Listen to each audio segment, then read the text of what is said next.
Hi everyone, welcome back to Code Snippets and welcome back to another tutorial of the JavaScript Bootcamp.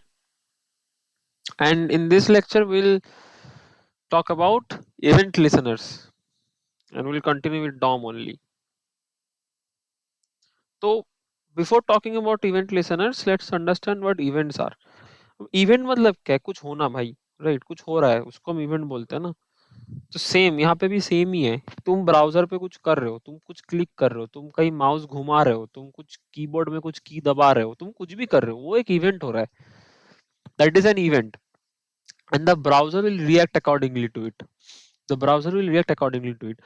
अगर तुमने उसको react करने के लिए बोला है तो if you are asking your piece of code to react to some event, then it will react to that event. So what basically JavaScript does is it listens to the events and it can handle the event if you are asking it to handle it. तो ये दो term तुम बहुत interchangeably सुनोगे, event listeners and event handlers. It's basically event listener is something which is listening to that event and handling that event accordingly. तो event handler जो होता है ना, वो बेसिकली जेएस फंक्शंस होते हैं जो तुम लिख रहे हो बेसिकली अपने जेएस में, which will execute as soon as that event occurs. मान लो मैं कुछ माउस पे क्लिक करा एंड मैं कह रहा हूँ भाई मेरे माउस पे क्लिक करने पे तुम मेरी स्क्रीन का कलर चेंज कर देना. तो ये माउस पे जो क्लिक करना हुआ, ये माउस पे clicking is an event. So click is an event and ये जो कलर चेंज हुआ, ये that is how your event was handled. तो ये कलर चेंज का फंक्शन तुमको जावास्क्रिप्ट में लिखना पड़ेगा. तो as soon as you will click on that mouse, JavaScript will listen to that click event and it will handle that event by changing the color of your screen. Events JavaScript में बहुत होते हैं. JavaScript has a lot of events. So like if you want to know all of the events, you can just go and search in Google normally events in JavaScript. आधा तो by name सबको सब कुछ याद नहीं रहता है, but JavaScript में इवेंट्स बहुत होते हैं. You can just go and just search something like events, list of events in JavaScript, something like this. कुछ सर्च करो तुम, क्या क्या इवेंट होता है. यहाँ पे आके तुम देखो, यहाँ पे माउस के लिए क्लिक होता है, माउस ओवर होता है, माउस आउट होता है, mouse down, mouse up, mouse move. There are lot of keyboard events, key down, key down, key up इस, तुम जब भी कुछ कीबोर्ड में कुछ प्रेस कर रहे हो, की डाउन हो गया, उसको छोड़ रहे हो तो की अप हो गया. फॉर्म इवेंट्स होता है, विंडो डॉक्यूमेंट्स इवेंट होता है, लोड अनलोड होता है. तो there are lot of events. You can see the list of it, you can normally Google it. तो मेरे यहाँ पे अगर if I come back to our example which you are building, तो मेरे यहाँ पे जो मैं क्लिक कर रहा हूँ, I am clicking the button. Button में क्लिक इवेंट है मेरा. So name of this event is click. तो सबसे पहले इसको बेसिक तरीके से देखते हैं. एक तो हमारे पास what we can do is in the HTML only we can go here and we can do something as, यहाँ पे तुम देख रहे हो सारे बटन के इवेंट आगे ऑन ऑन करके शुरू होता है. You can do something as on click and then inside it you can write something as clicked. अभी ये क्या हो गया, ये मेरा फंक्शन हो गया. What is this function, what does this line means? I am saying कि भाई जब भी ये बटन क्लिक करूंगा ना मैं, जब भी इस बटन पे क्लिक इवेंट आएगा, क्योंकि मैंने यहाँ पे स्पेसिफाई किया है कि ऑन क्लिक, जब भी इस बटन पे क्लिक इवेंट होगा तब तुम्हें क्लिक्ड फंक्शन कॉल करो. अब मुझे ये क्लिक्ड फंक्शन अपने जेएस फाइल में डिफाइन करना पड़ेगा. अब मुझे ये क्लिक्ड फंक्शन जो है अपने जेएस फाइल में डिफाइन करना पड़ेगा. And I can do something, चलो मैं कुछ लॉग ही प्रिंट कर देता हूँ, बटन क्लिक्ड, बटन क्लिक्ड, या फिर अलर्ट कर देता हूँ, चलो alert. Alert is also again something provided by browser only. ये ऊपर एक अलर्ट जनरेट करता है. अभी देखोगे तुम बटन क्लिक्ड, ठीक है. अभी इसको सेव करके let's go to the browser. अब मैंने रीसेट बटन पे ऐड करा है ना, so if I click on reset you see that this alert is coming, button clicked. And साथ साथ कंसोल में भी प्रिंट हो गया. पहले अलर्ट आया क्योंकि मैंने पहले अलर्ट का लाइन लिखा था. अभी ये क्यों, ये मैंने क्लिक इवेंट किया, जैसे ही क्लिक इवेंट किया मैंने एक इवेंट हैंडलर लिखा. यहाँ पे ये जो था ये मेरा इवेंट हैंडलर था, मैंने एक इवेंट हैंडलर लिखा. And as soon as the button listen to that click event it handled according to the function that I wrote. तो इसने यहाँ पे अलर्ट कर दिया, इसने यहाँ पे कंसोल पे प्रिंट कर दिया. So this is one way of doing this, but you should not do it this way. This is an old practice and it is not a good one. You should not write your events here on this HTML this way. ऐसा तुम basic JavaScript में मत लिखो. This is not a good way. This is not a good practice. ये पुराना हो गया. JavaScript में document object provides a function to us which is called as an add event listener. तो ये भी बाय डिफॉल्ट जावास्क्रिप्ट का document में तुमको मिलेगा, तुम्हें फंक्शन लिखने की जरूरत नहीं है. तो मैं पहले क्या करूंगा ना, let me comment out all this. तो मैं रीसेट बटन पे ऐड कर रहा था, राइट. तो पहले रीसेट बटन को क्वेरी करते हैं. पहले तो रीसेट बटन को क्वेरी करते हैं. क्वेरी कैसे करेंगे? डॉक्यूमेंट डॉट गेट एलिमेंट में आईडी कर लेता हूं मैं. अब इस रीसेट बटन का आईडी क्या था, चलो देखते हैं. रीसेट बटन का आईडी था रीसेट बटन. हो गया, मिल गया मुझे. अब what JavaScript provides is it provides me a function called as add event listener. What this add event listener does is it takes 3 parameters. पहला पैरामीटर लेगा तुम्हारा कौन से event, which event you are listening to. It can be click, it can be blur, it can be mouse over, it can be mouse out, it can be any event. तो पहला parameter is the event name कि कौन सा event तुम ले रहे हो. तो मैं ले रहा हूँ क्लिक इवेंट. यहाँ पे देखो, यहाँ पे ऑन नहीं है, यहाँ पे सीधा इवेंट का नाम है क्लिक इवेंट. तो पहला क्लिक इवेंट. दूसरा पैरामीटर ये लेगा हैंडलर फंक्शन कि चलो हाँ क्लिक इवेंट तुमने बताया, अब इस क्लिक इवेंट पे तुम क्या करवाना चाहते हो मेरे से. तो द हैंडलर फंक्शन. अब मैं इसमें कुछ एरो फंक्शन लिखता हूँ और मैं डिफाइन कर देता हूँ कि कुछ लिखता हूँ मैं ऐसा, बटन क्लिक्ड. अभी मैं कंसोल लॉक कर रहा हूँ, बाद में कुछ ना कुछ करूंगा मैं. बटन क्लिक्ड, ठीक है. एक तीसरा पैरामीटर लेता है ये, which is an use option parameter. वो हम इवेंट बबलिंग और इवेंट डेलीगेशन का टाइम समझेंगे. वो that is an optional parameter. You may pass or may not pass, but this is how normally you write an event listener. तो तुम पहले उस एलिमेंट को क्वेरी करते हो, डॉम से लेके आते हो. फिर तुम्हें अगर उस एलिमेंट पे कोई इवेंट ऐड करना है कि इस एलिमेंट पे अगर मैं क्लिक कर रहा हूँ तो ये इवेंट होना चाहिए, इस एलिमेंट के ऊपर मैं माउस को लेके जा रहा हूँ तो ये होना चाहिए. तुम बहुत सारे वेबसाइट्स में देखोगे कि तुम्हारे पास एक बटन है, तुम उस माउस को उस बटन के पास लेके जाते हो, कलर चेंज हो जाता है. तो what is that? That is a mouse over event. और उस माउस ओवर इवेंट पे उस कुछ ऐसा कोड लिखा गया है जेएस में कि भाई जब भी मेरे बटन के ऊपर वो माउस आ जाए तो वो कलर, वो सीएसएस का क्लास ऐड कर देगा कि इसमें वो कलर चेंज कर दो, something like that. So if I now go to the browser and do this, if I now go to the browser and do this, and if I click on reset, you will see my button clicked appeared. So this is a clean way of doing this event listener. This is a clean way of doing this and this is how you should do. तो अभी मेरे को यहाँ पे क्या करना है, मेरे को ये तीनों में कुछ इवेंट ऐड करना है. मेरे को यहाँ पे तीनों में एक इवेंट ऐड करना है. तो अभी हम अपने प्रोजेक्ट पे वापस आते हैं. सबसे पहले एक बात देखो, मैंने यहाँ पे जो काउंट का वैल्यू है, ये काउंट का वैल्यू होना चाहिए डायनामिक. मैंने यहाँ पे डायरेक्ट 0 लिख के रखा था, ये काउंट का वैल्यू होना चाहिए डायनामिक. तो पहले तो एक यहाँ पे ले लेते हैं वैर काउंट इक्वल्स टू 0. ठीक है, हो गया. अब हम क्वेरी करते हैं ये जो काउंट वैल्यू एलिमेंट है जो मेरा पी टैग है, let me query that document dot gate element by ID. And मेरा जो काउंट का वैल्यू है ये कहाँ दिखना चाहिए, ये काउंट वैल्यू आईडी के अंदर. तो मैं ये काउंट वैल्यू आईडी उठा लिया. एंड इनिशियली ये वैल्यू क्या होगा, count value dot inner HTML equals to count, यही वैल्यू रहेगा, राइट. एंड मैं यहाँ से 0 हटा देता हूँ, यहाँ से 0 को हटा देता हूँ. I will not set anything in the HTML. हटा दिया 0. ये जावास्क्रिप्ट से मैं इसका काउंट का वैल्यू सेट कर रहा हूँ. तो if you go to the browser now you will also see that there is 0,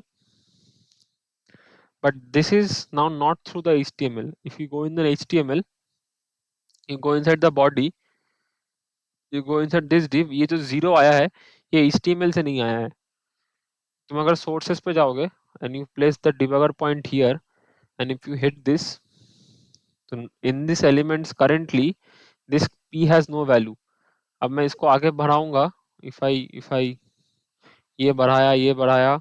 अब मैं यहाँ पे काउंट का वैल्यू 0 को सेट कर रहा हूँ, ये बढ़ाया। ये एलिमेंट्स पे जाओगे तो देखोगे डायनामिकली यहाँ पे क्या हो गया, यहाँ पे 0 ऐड हो गया। So basically, I changed my DOM tree. I manipulated it with the help of DOM tree. I manipulated my HTML with the help of DOM tree.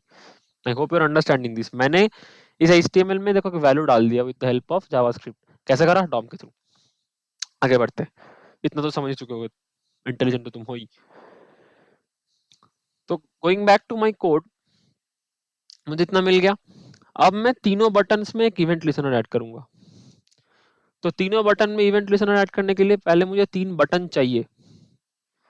So I'll do something like as con start button equals to, इसको भी fetch कर लेता हूँ, document dot get element by id start button, इसका भी id ही होगा शायद, start button ही होगा, id start button, हाँ हाँ, दूसरे का stop button है। const stop button equals to document dot get element by id stop button। अब मैं तीनों में ना इवेंट लिसनर ऐड करता हूँ। रिसेट का तो कर ही चुका हूँ मैं, बाकी तीनों का भी दोनों का करता हूँ। ये हो गया stop stop button and I will add an event listener for start button as well. And for every time, first let's see, I will just log something, reset button clicked, stop button clicked, start button clicked. Now if I go to my browser, ये बंद है ना, हाँ, and if I come to my console, if I click on start, my start button clicked is coming. If I click on stop, my stop button clicked is coming. If I click on reset, reset button clicked is coming. तो मैं तीनों button में event listener add कर दिया। So now all my 3 buttons are listening to my event, my click event. एक और चीज क्या है कि मैंने यहाँ पे सारे के सारे जो हैंडलर फंक्शंस लिखे हैं, so these are all handler functions, तो सारे के सारे जो हैंडलर फंक्शंस मैंने लिखे हैं वो सारे एरो फंक्शंस के हिसाब से लिखा है मैंने। इसको तुम नॉर्मल फंक्शन में लिख सकते हो, मैं एक के लिए लिख के दिखाता हूँ। तो मैं स्टार्ट वाला जो है ना, उसको मैं मान लो कुछ ऐसा फंक्शन लेता हूँ, function handle start, and I will do this same thing log called as start button click, start button click. And जब भी तुम कुछ हैंडलर फंक्शंस लिख रहे हो ना, like I can call this from here like this, I can just pass in this handle start. Now I'll pass this like this, I'll not invoke this. This is very important. If you do something like this, then तुम्हारे को click करने से पहले invoke हो जाएगा। like now if you go here and if your browser reloads, तो तुम देखो मैंने स्टार्ट क्लिक भी नहीं किया, उसके पहले स्टार्ट बटन क्लिक आ गया। Why did this happen? Because भाई मैं इवेंट लिसनर पे ही वो फंक्शन को इन्वोक कर दिया। तो मुझे फंक्शन को शुरुआत में इन्वोक नहीं करना है, मुझे फंक्शन को तब इन्वोक करना है जब वो इवेंट हो। So I'll just pass the reference to the function, I will not invoke the function. जब मेरा क्लिक होगा तभी मुझे ये फंक्शन कॉल करना है। So I'll just pass the reference of the function, I will not invoke the function, I will not call the function. अब ये जो हैंडलर फंक्शंस होते हैं, इस पे एक बाय डिफॉल्ट ऑब्जेक्ट जाता है इवेंट करके। What is this event? This event actually is an object that gives you more detailed properties of the event that happened on an element. अब मैं यहाँ पे इस event को log करूँ ना, log event, and if I go to the browser and if I click on start, you see that it gave me an entire event that happened in the browser. तो इससे तुम और ज्यादा you can use this to do more powerful things, and this is something that the add event listener is automatically attaching to the event handler function. तो इसमें तुम्हारा कुछ होता है event dot target, तो इस event dot target के अंदर तुम्हारे पास वो HTML एलिमेंट है जिसमें तुम्हारा इवेंट हुआ। तो कभी कभी मान लो मैं टेक्स्ट एरिया से इवेंट को फायर कर रहा हूँ, मैं इनपुट एरिया से इवेंट को फायर कर रहा हूँ, तो मुझे जैसे ही मेरा इवेंट फायर हो रहा है मुझे वो इवेंट एरिया का वैल्यू चाहिए। And most importantly when we will do HTML forms, हम फॉर्म्स के वैल्यूज पढ़ेंगे, तो हम उसको इवेंट्स के थ्रू पढ़ सकते हैं कि इवेंट का जो टारगेट है उसका जो वैल्यू है वो वैल्यू पढ़ो। ओके, उसका जो वैल्यू है वैल्यू पढ़ो। तो ये इवेंट, ये जो ऑब्जेक्ट है ये अपने आप जो ऐड इवेंट लिसनर है, जो जावास्क्रिप्ट है, वो डॉक्यूमेंट के थ्रू अपने आप भेजता है, तुम्हें नहीं भेजना है, but that is something you can always, you can use it, you may not use it, that's completely on you. तुम्हें अगर उस इवेंट में एक्सेस चाहिए और उस इवेंट से तुम्हें और भी वैल्यूज उठाने हैं जो तुमने सेट करके रखा था, तो you have to pass that event parameter in your handler functions. Okay, बस ये बताना था। ये तुम एरो फंक्शन में भी कर सकते हो, ऐसा नहीं कि बस तुमको अ, ऐसे अलग से फंक्शंस लिख के तुमको करना पड़ेगा। You can also pass this event in the arrow function as well. And ये कुछ भी हो सकता है, मैं यहाँ पे इवेंट यूज कर रहा हूँ ताकि तुम समझो, you can write it as e also, it can be any variable, whatever you want, it's completely on you. So anyway, so what did I do? I added 3 events. मैं ऐसे log हटाता हूँ भाई. So I added 3 events and I added 3 event handlers for the 3 buttons. अब मैं बस print कर रहा था, मुझे एक्चुअली क्या करना है, मुझे एक्चुअली इस काउंट को बढ़ाना है. I need to increment the count on the click of the start button. I need to decrease the I need to stop the count on the click of the stop button, and I need to make the value of count to 0 on the click of stop button, reset button. तो सबसे पहले इसका करते हैं कि the moment I click the reset button, ये जो count का वैल्यू है, जो भी वैल्यू है, इसको 0 कर दो, इसको 0 कर दो. And I have to do one more thing, that is I need to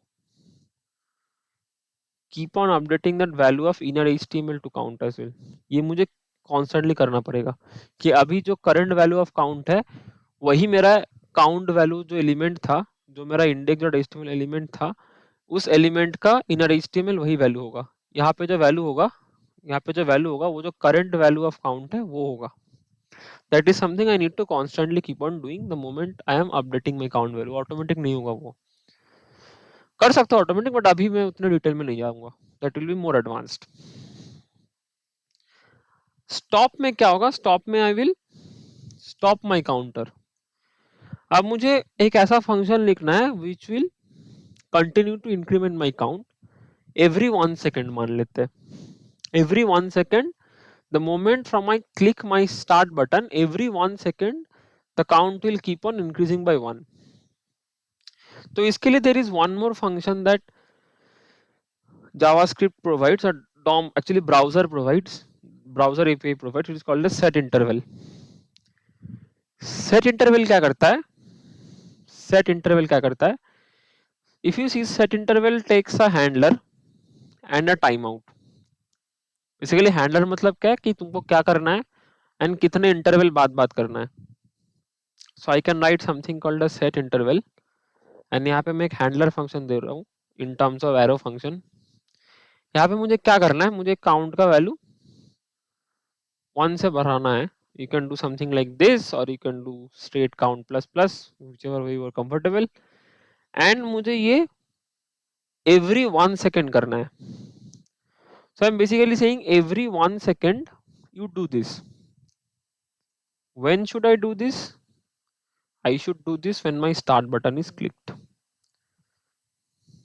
And the moment to increase the count, what should you do? You should change the inner HTML of this count value to the new count. So you can basically write something called as count plus plus.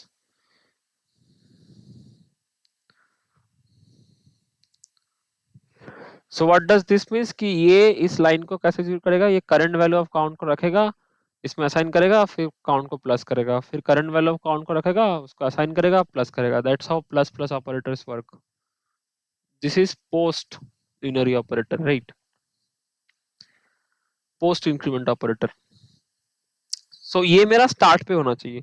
अब चलो देखते हैं हो रहा है कि नहीं. Let's go to the browser, and if I click on start,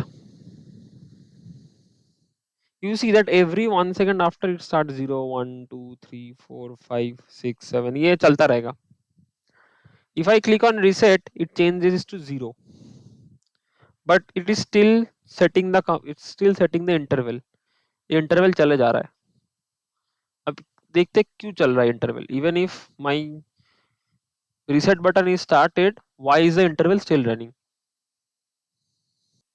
So basically what happens इस तुम यहाँ पे जो इंटरवल सेट इंटरवल यूज करो ना browser API, I will make a video on set interval as well as set time out, दो API होते हैं ब्राउजर्स के, make sure to check those out as well. But अभी के लिए सुन लो, set interval क्या होता है ना, ये एसिंक्रोनस कोड है। This is something that browser API provide. So तुम यहाँ पे जाओगे समथिंग लाइक दिस, तो you see that this function returns a number. This is basically the interval ID. हर एक इंटरवल का एक आईडी होता है, हर एक सेट इंटरवल जो तुम कर रहे हो उसका एक आईडी होता है, तो this function returns the ID and you can actually have that id, something called as const interval id equals to something like this। तो बेसिकली मेरा प्रॉब्लम क्या हो रहा था कि once i once I was clicking the start button, once I was clicking the start button, everything was fine enough, the interval was ये चालू हो गया। Actually I need to do plus plus count, ये गलत है, I need to do plus plus count क्योंकि it was zero, already zero, so I need to do something as plus plus count, not count plus plus. यहाँ पे होना चाहिए plus plus count क्योंकि वो तो इनिशियली जीरो था ही भाई, तो मुझे स्टार्ट वन से करना है, 1 सेकंड बाद, so I need to do this plus plus count. Let me go back to the browser and if I refresh this and if I click on start, so it starts from 1 second, 0 1 2 3, हाँ good। now the problem is when I'm clicking on reset, ये zero कर तो रहा है लेकिन देखो फिर से 1 2 3 स्टार्ट हो जा रहा है। ये क्यों हो रहा है? क्योंकि मेरा जो सेट इंटरवल है ना वो क्लियर नहीं कर रहा हूँ मैं।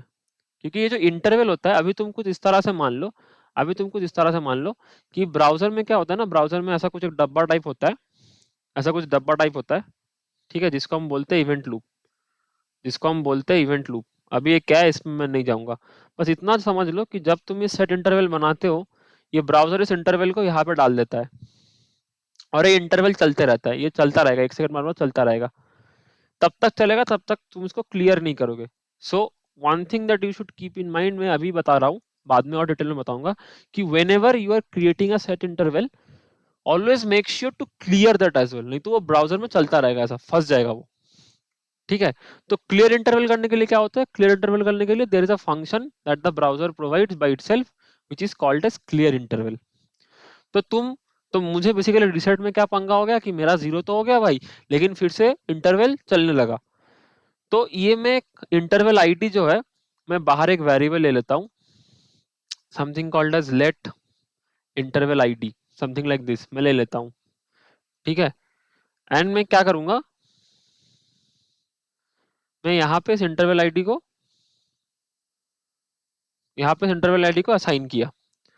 अब मैं चेक करूंगा कि अगर जब भी मैं रीसेट क्लिक कर रहा हूँ या फिर स्टॉप क्लिक कर रहा हूँ, अगर मेरा इंटरवल आईडी है, if I have an interval ID, then I will clear this interval. If I have an interval ID, I will clear that interval, कि भाई सारा इंटरवल साफ करो और उसके बाद काउंट को जीरो करो। अभी तुम अगर ब्राउजर पे आओगे and if you go to the document, पहले मैं स्टार्ट करता हूँ, स्टार्ट बटन क्लिक हुआ, इट स्टार्टेड काउंटिंग 0 1 2 3 4।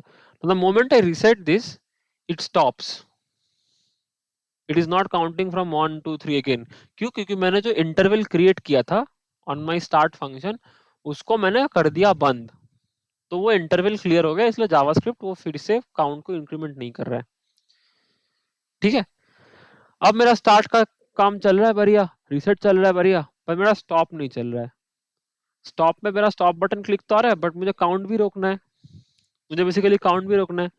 तो स्टॉप बटन के लिए क्या कर लूंगा, मुझे काउंट रोकना है, मतलब क्या, मेरा एक इंटरवल चल रहा है, मुझे काउंट रोकना है, मतलब इफ इंटरवल आईडी, चेक कर लो इंटरवल आईडी है कि नहीं, अगर है तो इस इंटरवल को क्या करो, क्लियर करो।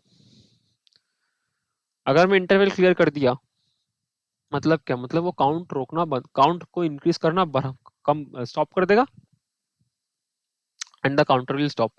मुझे यहाँ पे कुछ सेट करने की जरूरत नहीं है, क्यों? क्योंकि मैं स्टॉप बटन पे जब क्लिक करूंगा, some count value is already set, so I don't need to set it to anything. Now if I go to my browser, now if I click on start, it is counting 1 2 3 4, if I click on stop, it stopped counting. Why? Because it cleared the interval. If I click on reset, it changed my value to 0. If I clicked on start again, it will start counting. If I clicked on stop, it stops the count. If I click on reset, it resets it to 0. तो मेरे पास, मैंने जो जब शुरू किया था, मेरे पास एक स्टैटिक HTML था। मैंने with the help of DOM APIs इसको डायनेमिक बनाया, एक काउंटर बनाया basically, 1 second counter, stop watch कह लो इसको तुम। इसको तुम और डिटेल कर सकते हो। मैं यहाँ पे सेकंड्स पे काउंट कर रहा हूँ, तुम इसको आवर, मिनट, सेकंड तीनों काउंट कर सकते हो। You can count all three. So in the next lecture I will actually create something जहाँ पे हम एक्चुअली टाइमर बनाएंगे जिसमें हम hour, second, minute, stop watch में काउंट करेंगे, ठीक है। But I hope you understood this कि इवेंट लिसनर्स क्या है, what event listeners are basically. I hope you understood this कि जब भी तुम्हारे ब्राउजर पे किसी भी एलिमेंट पे तुम कुछ भी कर रहे हो उसको बेसिकली इवेंट बोलते हैं, and you can add event listeners to listen to that event and handle that accordingly. And how do you do that? Well, you can do that directly by mentioning it in the HTML, and there are other ways as well. But the best way is कि तुम document object already provides a method called as add event listener, तुम उसको use करो, उसको use करके कौन सा event पे क्या हैंडलर फंक्शन लिखना है उसको लिखो उस तरह से। So I hope you understood this. In the next lectures, we will talk about event bubbling and event delegation. But I will keep this lecture till this much only, and I'll see you in the next one. Thank you. Bye bye.